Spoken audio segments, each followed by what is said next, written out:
오늘 함께 보실 하나님의 말씀은 디모데후서 4장입니다.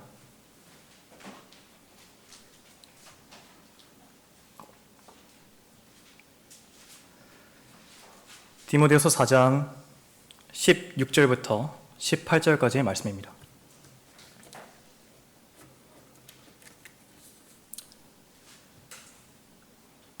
내가 처음 변호할 때에는 나와 함께한 사람이 아무도 없었으며 모든 사람이 나를 버렸느니라.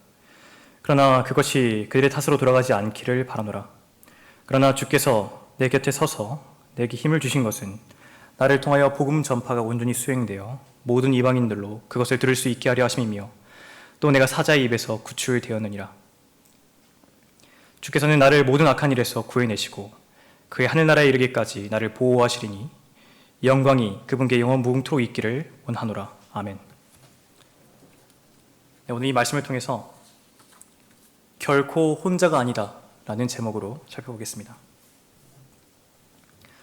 여러분은 혼자라고 느끼신 적이 있으십니까? 고독한 외로움에 빠져있던 적이 있습니까? 미국 보건복지부의 발표에 따르면 우리가 외로움을 느낄 때에 우리 몸에서 굉장히 해로운 발암물질이 생성된다고 합니다. 그 양은 흡연자가 담배를 자그마치 15개 피나 피우는 그 양이 우리 몸에서 생성된다고 합니다. 또한 연구에 따르면 우리가 외로움을 느낄 때에 그것이 당뇨병, 심장마비, 불면증, 또한 치매와 결합하여 조기 사망할 수 있는 확률을 약 30%나 더 증가시킨다고 합니다. 이처럼 외로움은 우리의 마음과 동시에 우리의 몸도 망가뜨리는 것입니다. 성경의 많은 인물들은 혼자 남겨졌습니다. 노아는 자신만이 홀로 의를 전파하는 전파자였습니다. 요셉은 형제들에게 버림받았고 또한 감옥에까지 갔던 것입니다. 하나님의 많은 선지자들은 홀로 사역을 감당하면서 많은 고난을 받았습니다. 그리고 우리의 주님이신 예수 그리스도께서도 결국 십자가에 달리시기 전 모든 제자들이 주님을 버리고 떠났던 것입니다. 본문의 바울 또한 마찬가지로 사역을 마치는 그 마지막 순간에 혼자가 되었습니다. 자신의 사역을 마치는 그 마지막 순간에 아무도 자신의 곁에 없었던 것입니다. 로마의 법정에 섰을 때에 자신을 위해 변호하고 자신을 지지해주는 이가 아무도 없었던 것입니다. 그러나 바울은 결코 자신을 버렸던 그 형제들을 원망하거나 또 저주하지는 않았습니다. 왜냐하면 바울 곁에는 전능하신 주 하나님께서 함께 하셨기 때문에 그렇습니다.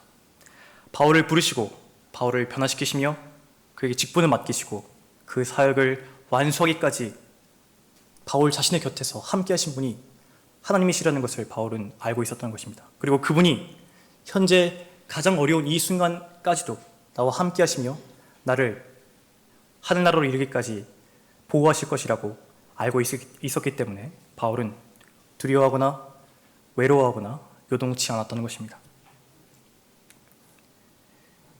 우리를 구원으로 부르신 주님께서 여러분과 함께 하십니다. 여러분이 혼자가 되었다고 느낄 때가 있습니다. 사무치는 외로움과 또한 마음의 쓸쓸함을 느낄 때가 있습니다. 가족과 함께 있지만, 친구들 사이에 소속되어 있지만, 심지어 교회 가운데 있다 하여도 그 외로움은 나에게 찾아올 수 있는 것입니다.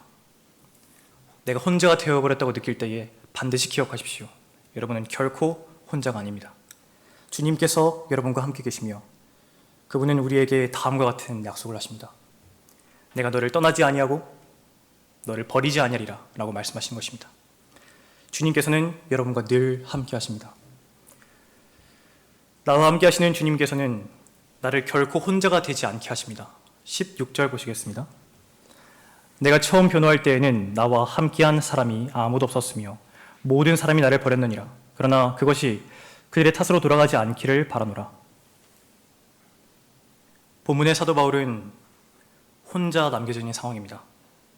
바울은 그가 불행했고 하나님께로 인도했으며 사랑으로 섬겼던 형제들이 모두 자신을 버렸던 상황에 놓여져 있습니다.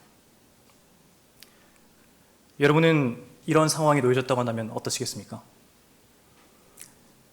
내가 그토록 사랑과 기도와 헌신으로 몸 바쳐 사랑했던 성도들이 나의 가장 필요했던 때에, 나의 가장 위기의 때에 아무도 내 곁에 있지 않는다고 한다면 여러분은 어떠한 마음을 느끼시겠습니까?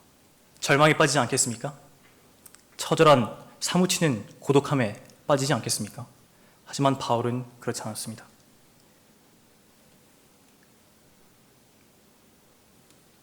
바울은 혼자가 되었지만 결코 혼자라고 느끼지 않았습니다.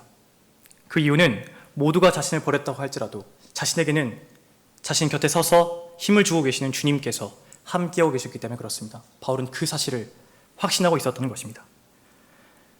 하나님의 사역을 하다 보면 혼자가 될 수 있습니다. 그렇다면 그 혼자가 된 그 사람의 사역은 실패한 것입니까?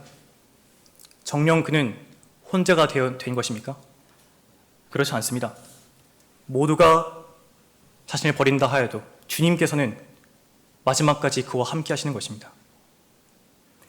주님께서 함께 계심을 믿는다고 한다면 더 이상 그 사람 주위에 얼마나 많은 사람이 있는지는 중요하지 않습니다. 많은 사람이 있다고 해요 다수가 아닙니다. 주님께서 함께 하시는 이가 다수인 것입니다. 100만 명, 수천만 명 모여있는 국가, 그 국가 속에 하나님께서 계시지 않는다고 한다면 그 국가는 다수가 아닙니다. 하지만 나 혼자 있다 해도 주님께서 나와 함께 하신다면 나는 절대적 다수가 되는 것입니다. 여러분 이 사실을 믿을 수 있겠습니까? 열왕기와 6장에서는 엘리사 한 명을 잡기 위해서 시리아 왕이 보낸 군사가 등장합니다. 엘리사를 잡기 위해서 시리아 왕은 말들과 병거들과 큰 군대를 보냅니다. 한 명을 잡기 위해서요. 엘리사의 종은 이를 보고 너무나 두려워합니다. 그러자 엘리사는 그 종에게 이렇게 말합니다.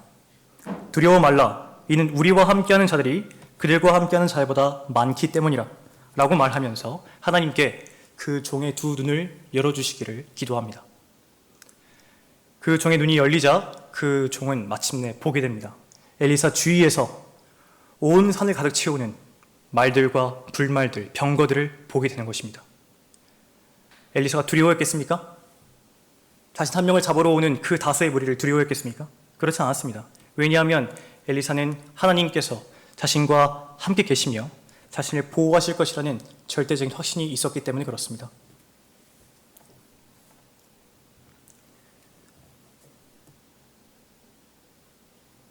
여러분 곁에서 주님께서 함께 하신다면 충분한 것입니다. 여러분은 이것을 동의할 수 있겠습니까? 여러분은 주님 한 분만으로 만족할 수 있겠습니까? 인생의 소용돌이 가운데에서 모든 것이 뒤흔들리고 나에게 확신을 줄 수 있는 것이 아무것도 없을 때에 의지할 이가 아무도 없고 심지어 자신의 건강과 재산과 능력과 지혜마저도 의지할 수 없게 된다고 한다면 그 절체절명의 때에 여러분은 누구를 의지하겠습니까? 그 순간 그 어려운 때에 여러분이 하나님께서 나와 함께 하심을 믿고 떠올리며 확신할 수 있다면 여러분의 모든 문제는 다 해결되는 것입니다. 주님께서 나와 함께 계신다면 나는 모든 것을 가진 것입니다. 왜냐하면 우리와 함께 하시는 주님께서는 온 우주를 다스리는 능력이 있으십니다. 또한 그분은 가장 작은 미물들을 먹이시는 분이십니다. 거대한 별들을 다 운행하고 계시고 또 동시에 작은 참새를 먹이시고 작은 나그네 쥐의 한숨을 들으시는 분이 우리의 주님이십니다. 주님께서는 모든 것을 아십니다. 그리고 전능하십니다. 나를 위해 자신의 생명까지 내어놓으신 분이 나와 함께 있다고 하신다면 여러분이 두려워할 이유가 무엇이 있겠습니까? 여러분이 외로울 이유가 무엇이 있겠습니까? 주님께서는 나를 결코 혼자 두지 않으십니다. 내가 기쁠 때나 슬플 때나 행복할 때나 외로움을 느낄 때나 그분께서는 변함없이 나의 곁에 서 계시고 힘을 주고 계심을 확신하십시오. 우리와 함께 하시는 주님께서는 우리의 임무를 마칠 때까지 우리를 보호하실 것입니다. 17절 보시겠습니다. 그러나 주께서 내 곁에 서서 내게 힘을 주신 것은 나를 통하여 복음 전파가 온전히 수행되어 모든 이방인들로 그것을 들을 수 있게 하려 하심이며 또 내가 사자의 입에서 구출되었느니라. 바울의 사역은 이방인들에게 복음을 전파하는 것이었습니다. 이제 이 디모데후서는 사도 바울의 마지막 사역을 기록했던 책입니다. 바울은 담대히 고백합니다. 내가 달려갈 길을 마쳤다고 고백합니다. 그는 그가 감당해야 할 모든 대상에게 복음을 전했고 이제 그 임무를 마무리 짓는 순간에까지 온 것입니다. 이 모든 것은 다 하나님께서 바울 곁에 서셔서 힘을 주셨기 때문에 가능했던 것이라는 것을 바울은 고백합니다. 얼마나 많은 마귀의 공격이 그의 사역에 방해했는지 여러분 잘 아실 것입니다. 고린도서 11장에는 바울이 자신의 복음 전파 사역에 있어서 자신이 받은 고난과 박해와 어려움에 대해서 간략하게 서술하고 있습니다.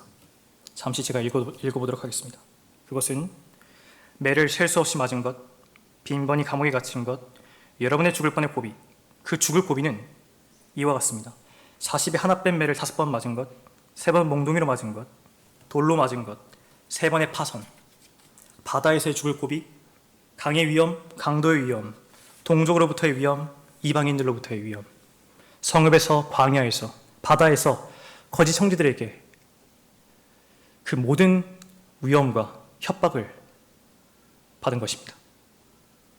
이처럼 우리는 바울의 사역에서 수많은 공격이 있었음을 알 수 있고 바울의 사역은 수많은 마귀의 공격들로 방해받았다는 것을 알 수 있습니다. 그러나 그와 함께 하신 하나님께서는 그 모든 마귀의 공격에서 그를 지켜내셨습니다. 그 사자의 입에서 삼킬자를 찾아 두루다니는 그 대적 마귀의 입으로부터 그 바울을 구출하신 것입니다. 여러분이 구원받고 하나님의 자녀가 되었을 때에 하나님께서는 동일하게 여러분에게 맡겨주신 사역이 있습니다. 하나님께서 여러분을 부르신 목적과 소명이 있습니다. 선한 일에 열심을 내는 독특한 백성으로 삼게 하시는 것입니다. 여러분에게 선한 일을 맡겨주신 것입니다. 그 일은 각자가 다릅니다. 우리에게 맡겨주신 그 사역은, 우리에게 맡겨주신 달려갈 길은 서로가 조금씩 다른 것입니다. 하지만 우리는 그 사역을 반드시 완수해야 합니다. 반드시 지켜내야 합니다. 반드시 그 임무를 끝내야 합니다. 우리가 지켜내야 할 복음 전파 장소가 있습니다. 우리가 수호해야 할 진리의 말씀이 있습니다. 복음을 전하라고 다른 사람이 아닌 바로 나에게 보내주신 혼이 있습니다. 그 혼들에게 복음을 다 전할 때까지 우리의 임무는 멈춰서는 안 되는 것입니다. 기도와 사랑으로 섬겨야 할 성도들이 있고 선포해야 할 진리의 말씀이 있으며 올바로 나누어 공부하고 가르쳐야 할 진리의 지식이 있는 것입니다. 이 모든 직분과 우리에게 맡겨주신 이 귀한 임무들을 완수해야 합니다. 그때에 왜 마귀의 공격이 없겠습니까? 왜 마귀와 세상과 육신의 저항이 없겠습니까? 복음이 전파되고 진리가 선포될 때에 마귀의 입장에서는 자신의 자녀가 빼앗겨서 하나님의 자녀가 되는 것인데 왜 분노하지 않겠습니까? 왜 이를 갈고 그 일을 하는 하나님의 무리를 대적하지 않겠습니까?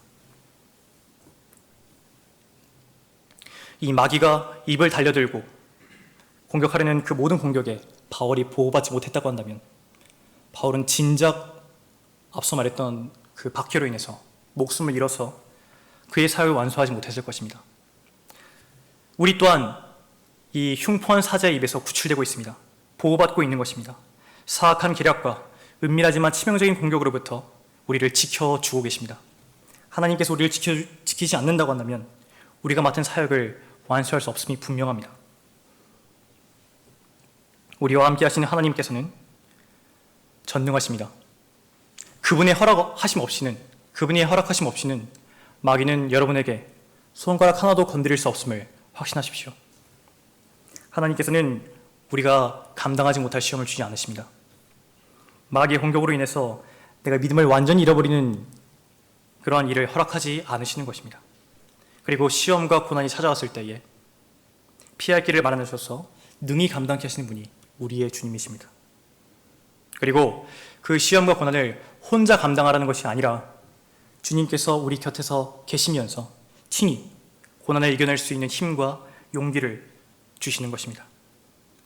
그분께서 어떤 상황이든 언제라도 나와 함께 하심을 여러분이 믿을 수만 있다면 승리하지 못할 전쟁은 없습니다. 그리고 이겨내지 못할 고난은 없는 것입니다. 주님께서는 우리가 하나님께로부터 받은 사역과 그 직분을 끝까지 완수하도록 우리를 도우실 것입니다. 바울에게 힘을 주시어서 바울이 선포해야 할 모든 이방인들에게 그 복음이 전파되게 하신 것처럼 우리에게도 우리의 사역을 마칠 때까지 우리 옆에서 힘을 주실 것입니다. 우리의 믿음을 시작하신 분께서는 우리의 믿음을 완성하실 것입니다. 바로 그분께서 그렇게 하실 것입니다. 하나님의 약속입니다. 우리가 이것을 확신하노니 너희 안에서 선한 일을 시작하신 그분께서 예수 그리스도의 날까지 그 일을 완성하시리라. 고난으로 인해서 어렵습니까? 마귀의 공격으로 인해서 무너졌습니까? 그렇다고 한다면 주님께 나아가 모든 것을 내려놓고 그 모든 짐을 해결할 수 있는 주님께 간구하면 됩니다. 그러면 주님께서 친히 그 문제를 해결하실 것이고 우리에게는 힘과 용기를 주실 것입니다. 우리와 함께 하신 하나님께서는 마지막으로 우리를 끝까지 지키실 것입니다. 18절 보시겠습니다. 주께서는 나를 모든 악한 일에서 구해내시고 그의 하늘나라에 이르기까지 나를 보호하시리니 영광이 그분께 영원 무궁토록 있기를 원하노라. 아멘. 하나님께서는 여러분을 마귀의 품에서 건져내시어서 하나님의 자녀가 되게 하셨습니다. 그리고 오늘까지 끈질기게 성도를 공격하는 모든 마귀의 공격으로부터 여러분을 지켜주고 계셨습니다. 지금 이 순간에도 하나님께서는 우리를 모든 사고와 위험과 질병으로부터 보호하고 계십니다. 하나님의 보호하심 없다면 우리가 사는 이 세상이 얼마나 위험하고 얼마나 불안에 떨어야 할지 생각해 보십시오. 나의 능력으로 피할 수 있는 악한 일이 어디 있겠습니까? 불과 이틀 전입니다. 7월 1일에는 서울시청역 앞에서 역주행을 한 차량으로 인해서 9명의 사망자가 발생했습니다. 그 중에 4명은 은행원이었습니다. 그들은 최근에 있었던 승진 발표를 서로 축하하기 위해서 식사 자리를 가졌다고 합니다. 그 자리가 마친 뒤에 그들은 굉음을 내는 자동차에 의해 목숨을 순식간에 잃었던 것입니다. 그 목숨을 잃은 9명 중에 과연 그 누가 내가 몇 분 뒤에 죽을 것이라는 생각을 예측이나 할 수 있었겠습니까? 서로 축하하고 이제 성공했구나 라고 자축하는 그 자리에서 과연 그 누가 죽음을 떠올릴 수 있었겠습니까? 세상은 더욱 악해져 이제는 거리를 지나가다가 아무런 이유 없이 휘두르는 그 괴한의 칼날에 의해서 목숨을 잃을 수 있는 사회가 되어버렸습니다. 이 세상은 이제 우리가 디모데후서 3장을 읽을 때에 마지막 때에 아주 어려운 때라는 그 시기와 이제 거의 일치해 가는 것을 우리는 알 수 있는 것입니다. 이 악과 이 모든 위험으로 가득 찬 이 세상에서 우리가 하나님의 보호하심으로 보호받지 않고 있다고 한다면 우리는 어떻게 이 세상을 살 수 있겠습니까? 타국인이요 순례자로서 살아가는 것은 결코 쉽지 않습니다. 이 세상을 살고 있는 원주민에게도 살기 힘든 세상이 되어버렸습니다. 하지만 우리와 함께 하시는 분은 주님이십니다. 그분께서는 우리를 지키실 것이고 또 그의 하늘나라에 이르기까지 우리를 보호하신다고 약속하셨습니다. 바울은 앞서 살펴봤던 박해 가운데에서 한 가지 특별한 경험을 하게 됩니다. 그것은 돌에 맞았던 경험이었는데요. 루스트라 성읍에서 바울은 돌에 맞다가 실제로 그 몸에서 혼이 떠나게 됩니다. 그 혼이 떠나서 위에 있는 셋째 하늘로 가게 되는 것입니다. 하늘나라에 갔던 것입니다. 일찍 휴거를 경험했던 것입니다. 그 하늘나라가 어떤 장소였는지 자세히 말하는 것은 허락되지 않았습니다. 하지만 우리는 그의 평생의 소원이 이제는 이 지긋지긋한 육신의 장막을 벗어나서 하루빨리 나의 진정한 본향으로 가고 싶다는 그 바울의 소원을 통해서 얼마나 그곳이 기쁘고 영광스러우며 우리가 참으로 바랄 만한 장소인지 알 수 있는 것입니다.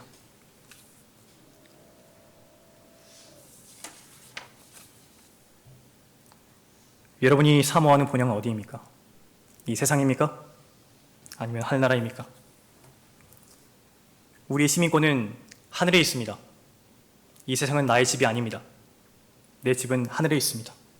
하나님께서는 바로 우리를 그 진정한 우리의 집으로 인도하실 것입니다. 하나님께서는 구원받은 자녀의 절대적인 구원의 안전을 보장하십니다. 나를 구원하신 하나님께서 지금까지 어떻게 나를 인도하셨는지 한번 돌아보시겠습니까? 하나님께서 악한 마귀로부터 나를 구출해내시어서 하나님의 자녀가 되게 하셨습니다. 그리고 그 믿음의 여정에서 얼마나 많은 고난에서 나를 구해내고 계셨는지 생각해 보십시오.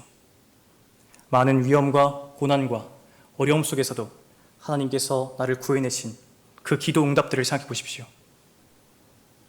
나의 믿음이 흔들리고 내가 다시는 일어날 수 없을 것만 같은 절망에 빠졌을 때에 나를 일으켜 세우신 그분의 자상하신 손길을 떠올려 보시기 바랍니다. 그리고 나의 구원을 영원히 보장하시고 나에게 본향으로 갈 것을 약속하신 하나님의 은혜에 감사를 드리시기 바랍니다. 본문의 말씀은 구원받은 하나님의 자녀를 하나님께서 마귀의 입에서 구해내셨고 모든 악한 일에서 보호하고 계시며 궁극적으로 하늘나라에 이르기까지 주님의 보호하심이 지속된다는 것을 약속하는 위대한 말씀입니다. 그 누구의 도움도 없고 진퇴양난에 빠졌으며 실로 다시 일어날 힘이 없이 주저앉고 싶을 때가 다가온다면 나를 절대적으로 지키신다는 이 하나님의 말씀을 붙드십시오. 반드시 기억해야 하는 것은 여러분은 결코 혼자가 아니라는 것입니다. 내 곁에 서서 힘을 주시는 주님께서 함께 계십니다. 그분께서는 나에게 맡겨주신 직분을 완수할 수 있도록 도우실 것입니다. 달려갈 길을 마칠 수 있도록 은혜로 도우실 것입니다. 그리고 하늘나라로 가는 순례길을 마칠 때까지 나와 함께 동행하실 것입니다. 혼자라고 느끼십니까? 외로움을 느끼십니까? 외로움을 느낄 때 담배 몇 개 피를 핀다고요? 15개 피입니다. 여러분이 외로움을 느끼고 고통을 느낄 때에 반드시 기억해야 하는 것은 여러분은 결코 혼자가 아니라는 것입니다. 가정에서 나만이 홀로 구원받은 하나님의 자녀로 느끼고 학교에서, 직장에서, 사회에서 나만이 홀로 남겨졌다고 느껴질 때에 심지어 모두가 나를 문자 그대로 떠나버렸다고 할지라도 주님께서 여러분과 함께 계심을 잊지 마십시오. 내가 너를 떠나지 아니하고 너를 버리지 아니하리라 라고 약속하십니다. 마귀의 권세에서 구해내시고 나의 소중한 믿음을 오늘까지 지켜주신 하나님의 은혜에 감사를 드리십시오. 또한 모든 악한 일에서 나를 구해내고 계신 전능하신 하나님의 보호하심에 감사와 찬양을 드리시기 바랍니다. 또한 내가 하늘나라에 이르기까지 나와 함께 하시며 보호하실 것을 약속하신 하나님께 영광을 돌리지 않겠습니까? 마지막으로 17절, 18절을 읽고 마치도록 하겠습니다. 그러나 주께서 내 곁에 서서 내게 힘을 주신 것은 나를 통하여 복음 전파가 온전히 수행되어 모든 이방인들로 그것을 들을 수 있게 하려 하심이며 또 내가 사자의 입에서 구출되었느니라. 주께서는 나를 모든 악한 일에서 구해내시고 그의 하늘나라에 이르기까지 나를 보호하시리니 영광이 그분께 영원 무궁토록 있기를 원하노라. 아멘.